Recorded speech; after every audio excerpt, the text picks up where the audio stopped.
Subscribe कीजिए defence squad channel को और बेल आइकन को दबाइए लेटेस्ट डिफेंस वीडियोस सबसे पहले देखने के लिए। हेलो फ्रेंड्स, स्वागत है आपका डिफेंस ज्ञान सीरीज के एक फ्रेश एपिसोड में। इंडियन आर्मी को ज्वाइन करना बहुत से डिफेंस एस्पिरेंट्स का ड्रीम होता है, because it is not just a job, it is a way of life. Indian army आपको बहुत से अवसर प्रदान करती है जिनके थ्रू आप इंडियन आर्मी को ज्वाइन करने के अपने सपने को पूरा कर सकते हैं। तो आज के एपिसोड में हम बात करेंगे उन तरीकों की जिनके थ्रू आप 10+2 क्लियर करने के बाद इंडियन आर्मी को ज्वाइन कर सकते हैं। और हम आपको एक नहीं बल्कि 3 ऐसे तरीके बताने जा रहे हैं जिनके थ्रू 12th क्लियर करने के बाद आप इस ग्रेट इंडियन आर्मी में शामिल हो सकते हैं। So without wasting any time, let's begin.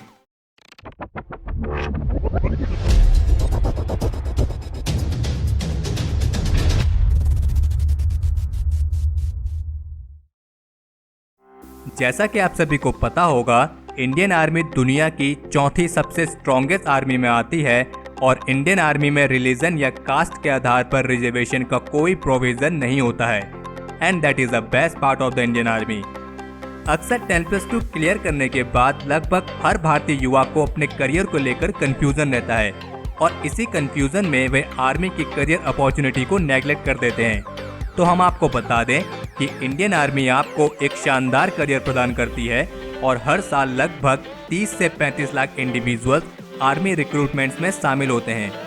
Indian army आपको बहुत सी फैसिलिटीज प्रदान करती है, जैसे कि good salary package, job security, pension after retirement और भी कई सारी फैसिलिटीज।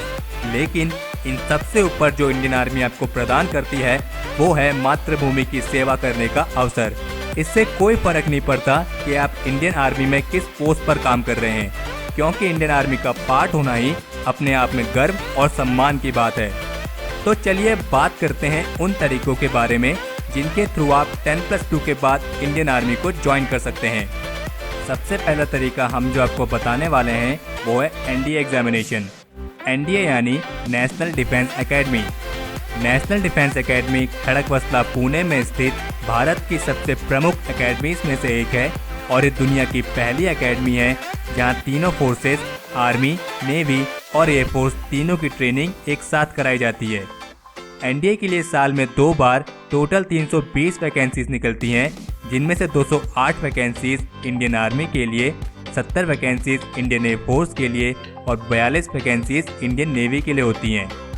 एनडीए एग्ज़ाम यूपीएससी द्वारा साल में 2 बार कंडक्ट कराया जाता है और इसका नोटिफिकेशन जून और दिसंबर के महीने में निकलता है। अब बात करते हैं इसके एजुकेशनल क्वालिफिकेशन और एलिजिबिलिटी क्राइटेरिया की। अगर आप 10+2 में हैं या आपका 10+2 कंप्लीट हो चुका है तो आप एनडीए के लिए अप्लाई कर सकते हैं। लेकिन ध्यान रहे, अगर आप एनडीए के थ्रू इंडियन नेवी और इंडियन एयरफोर्स के लिए अप्लाई कर रहे हैं तो आपके पास 10+2 में फिजिक्स एंड मैथमेटिक्स का होना कंपलसरी है। एनडीए के थ्रू इंडियन आर्मी में अप्लाई करने के लिए आप किसी भी स्ट्रीम से अप्लाई कर सकते हैं।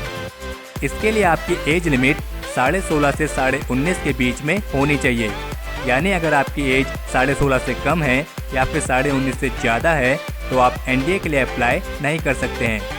एनडीए के लिए केवल अनमैरिड मेल कैंडिडेट्स ही एलिजिबल हैं। फीमेल कैंडिडेट्स इसके लिए अप्लाई नहीं कर सकते हैं। एनडीए एग्ज़ाम के लिए अप्लाई करने के लिए आप यूपीएससी की ऑफिशियल वेबसाइट upsc.gov.in पर जाकर लॉगिन कर सकते हैं। अगर बात करें इसके सिलेक्शन प्रोसीजर की तो एनडीए में सिलेक्ट होने के लिए पहले आपको रिटन एग्ज़ाम क्लियर करना होता है और रिटन एग्ज़ाम क्लियर करने के बाद आपको एसएसबी इंटरव्यू के लिए बुलाया जाता है।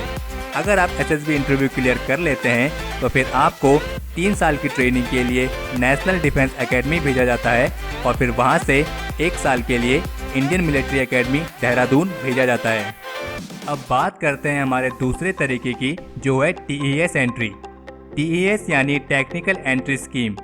ये एक टेक्निकल एंट्री होती है और इसके थ्रू आप इंडियन आर्मी को एज एन इंजीनियर ज्वाइन कर सकते हैं। टीईएस एग्ज़ाम साल में 2 बार कंडक्ट कराया जाता है और इंडियन आर्मी टीईएस के लिए साल में 2 बार 90 वैकेंसीज निकालती हैं। टीईएस एग्ज़ाम का नोटिफिकेशन मई, जून और अक्टूबर, नवंबर के महीने में आता है। अब बात करते हैं इसकी एजुकेशनल क्वालिफिकेशन और एलिजिबिलिटी क्राइटेरिया की। इस एंट्री के लिए केवल साइंस स्ट्रीम स्टूडेंट्स ही एलिजिबल हैं। इसके लिए आपके पास 10+2 में फिजिक्स, केमिस्ट्री और मैथमेटिक्स में एग्रीगेट परसेंटेज 70% और उससे अबव होनी चाहिए। इसके लिए आपकी एज लिमिट 16.5 से 19.5 के बीच में होनी चाहिए, यानी अगर आपकी एज 16.5 से कम है या फिर 19.5 से ज़्यादा है तो भी आप इसके लिए अप्लाई नहीं कर सकते हैं।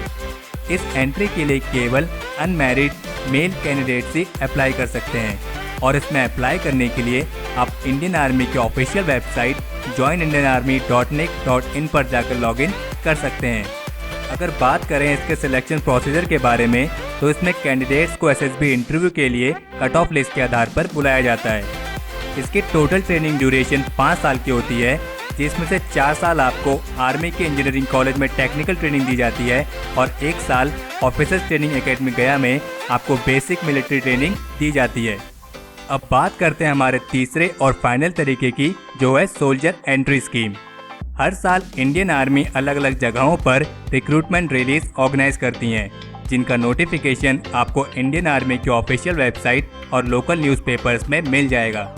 इन रैलीज के through Indian army written test, physical test और मेडिकल टेस्ट के आधार पर कैंडिडेट्स को इंडियन आर्मी की अदर रैंक्स के लिए सिलेक्ट करते हैं। इन रैलीज के माध्यम से आप इंडियन आर्मी की अदर रैंक्स में कई पोस्ट पर अप्लाई कर सकते हैं, जैसे कि soldier general duty, soldier clerk, soldier tech, soldier nursing assistant और सोल्जर ट्रेड्समैन। लेकिन इन सभी पोस्ट के लिए एजुकेशनल क्वालिफिकेशन और एलिजिबिलिटी क्राइटेरिया अलग अलग होता है। सोल्जर जनरल ड्यूटी के लिए आपकी एज लिमिट 17.5 से 21 साल के बीच में होनी चाहिए और इसके लिए आपकी मिनिमम क्वालिफिकेशन 10th होनी चाहिए, यानी अगर आपने 10th मिनिमम 33% के साथ किया है तो भी आप इसके लिए अप्लाई कर सकते हैं। और अगर आप soldier clerk, soldier tech, soldier nursing assistant और सोल्जर ट्रेड्समैन के लिए अप्लाई कर रहे हैं तो इनके लिए आपकी एज लिमिट 17.5 से 23 साल के बीच में होनी चाहिए। सोल्जर क्लर्क के लिए अप्लाई करने के लिए आपकी एजुकेशन क्वालिफिकेशन 10+2 में मिनिमम 50% मार्क्स के साथ मैथ्स और इंग्लिश में 40% मार्क्स का होना जरूरी है। अगर आप सोल्जर टेक के लिए अप्लाई कर रहे हैं तो इसके लिए आपकी एजुकेशन क्वालिफिकेशन 10+2 में मिनिमम 50% मार्क्स के साथ फिजिक्स, केमिस्ट्री और मैथ्स में मिनिमम 40% मार्क्स का होना जरूरी है। और अगर आप सोल्जर नर्सिंग असिस्टेंट के लिए अप्लाई कर रहे हैं तो इसके लिए आपकी एजुकेशन क्वालिफिकेशन 10+2 में मिनिमम 50% मार्क्स के साथ फिजिक्स, केमिस्ट्री और बायोलॉजी में मिनिमम 40% का होना जरूरी है। सोल्जर ट्रेड्समैन के लिए 10th, ITI और 8th पास अप्लाई कर सकते हैं। तो ये थे इंडियन आर्मी को ज्वाइन करने के 3 तरीके, जिनके थ्रू आप 10+2 क्लियर करने के बाद इंडियन आर्मी में जा सकते हैं। और हम अपने डिफेंस ज्ञान के नेक्स्ट एपिसोड में आपको ग्रेजुएशन के बाद के 7 ऐसे तरीके बताएंगे जिनके थ्रू आप इंडियन आर्मी को ज्वाइन कर सकते हैं।